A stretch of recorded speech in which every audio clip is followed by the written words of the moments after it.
नमस्कार दोस्तों, आज की कहानी है सभी दुखों का अंत होगा बस इस एक विचार से, जो आपको पता चलेगा इस गौतम बुद्ध की कहानी के बाद। तो कहानी की शुरुआत होती है गौतम बुद्ध से।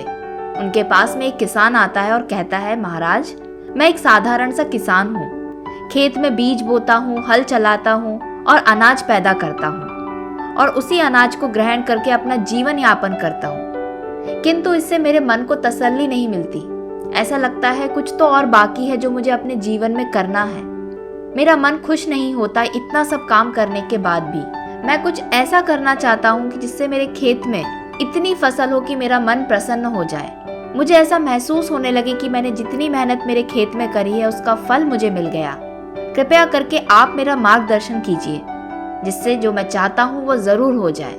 तो ये सारी बातें सुनकर गौतम बुद्ध मुस्कुराते हैं और कहते हैं कि तुम एक बहुत भले इंसान हो, एक भले किसान हो। तुम्हें तुम्हारी मेहनत का फल तो अवश्य मिलना चाहिए, किंतु इसके लिए तुम्हें एक काम करना पड़ेगा। तो वो किसान पूछता है, बताइए, मैं तुरंत करने के लिए तैयार हूँ। तो गौतम बुद्ध उन्हें कहते हैं कि तुम्हें खेत में बीज नहीं बोना है। तो वो किसान चौंक जाता है और पूछता है, ऐसे कैसे हो सकता है? मेरा तो पेशा ही यही है। अगर मैं अपने खेतों में बीज नहीं बोऊंगा तो फसल कैसे उगेगी? तो गौतम बुद्ध फिर मुस्कुराते हैं और कहते हैं, तुम्हें बीज अपने खेत में नहीं बोना है, बल्कि बीजों को अपने मन के अंदर बोना है। तो ये सारी बातें सुनकर किसान को कुछ समझ में नहीं आता।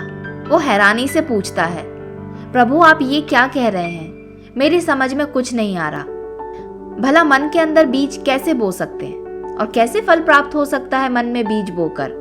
क्या आप मुझसे मजाक कर रहे हैं? तो गौतम बुद्ध फिर से मुस्कुराते हैं और कहते हैं, मैं तुमसे बिल्कुल मजाक नहीं कर रहा, मैं बिल्कुल सच कह रहा हूँ। जो तुम्हारी परेशानी है उसका हल यही है। तो वो किसान हाथ जोड़कर कहता है, प्रभु, मुझे और अच्छे से समझाइए, मुझे आपकी बातें बिल्कुल समझ में नहीं आ रही। तो गौतम बुद्ध उन्हें प्यार से कहते हैं, तुम यहाँ पर बैठो, फिर मैं तुम्हें समझाता हूँ। जो मैं तुम्हें कहने के लिए कह रहा हूँ कि अपने मन में तुम्हें बीज बोने हैं, अगर तुमने ऐसे बीज अपने मन में बो लिए तो उसकी फसल तुम्हारे मन को बहुत खुश कर देगी। जो तुम अपनी जिंदगी से चाहते हो वो तुम्हें सब मिल जाएगा। तुम्हारे सारे दुखों का अंत हो जाएगा। गौतम बुद्ध फिर कहते हैं, तुम अपनी आंखें बंद कर लो और जो मैं तुमसे कहता हूँ बस मेरी बातों को ध्यान से सुनना। वो किसान अपनी आंखें बंद कर लेता है और बैठ जाता है और ध्यान से गौतम बुद्ध की बातों को सुनता है। तो गौतम बुद्ध कहते हैं, तुम अपने मन में विश्वास के बीज डालो, विश्वास के बीज को बो, विवेक का हल चलाओ, बुद्धिमानी का हल चलाओ, ज्ञान के जल से उसको सींचो, उसमें नम्रता, प्यार का उर्वरक खाद डालो। ये सब करने से तुम्हारे मन के अंदर अमृत के फल बनेंगे।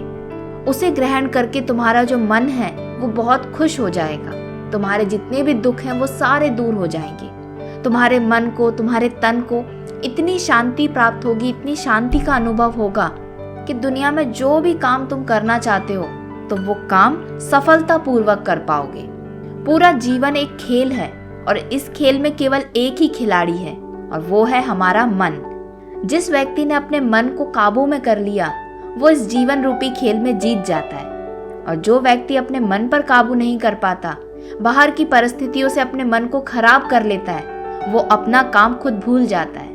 उसे क्या करना है जीवन में वो कर नहीं पाता। इसलिए अपने मन को काबू में करना सीखो, अपने मन को खुश रखो और तुम्हारा मन तभी खुश हो सकता है जब तुम अपने मन में विश्वास, विवेक, ज्ञान, ये सारी चीजों को एक साथ अपने मन में रखोगे, अपने आप को शांत स्वभाव का बनाओगे।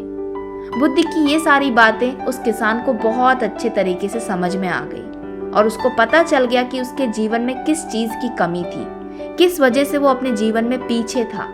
इतनी मेहनत करने के बाद भी उसको वो नहीं मिल पा रहा था जिसकी आशा वो करता था, जिसका हकदार वो था। तो दोस्तों, आज की कहानी से हमने यही सीखा कि हमारे जीवन में एक ऐसी चीज है जो अगर हम ग्रहण कर लें तो हमारा जीवन में जो हम करना चाहते हैं वो कर सकते हैं। आशा करती हूँ कि आज की कहानी आपको पसंद आई होगी। अगर अच्छी लगी है तो इस वीडियो को एक लाइक जरूर करें। मिलते हैं किसी अगले वीडियो में जहां पर हम सुनेंगे एक और ऐसी कहानी को।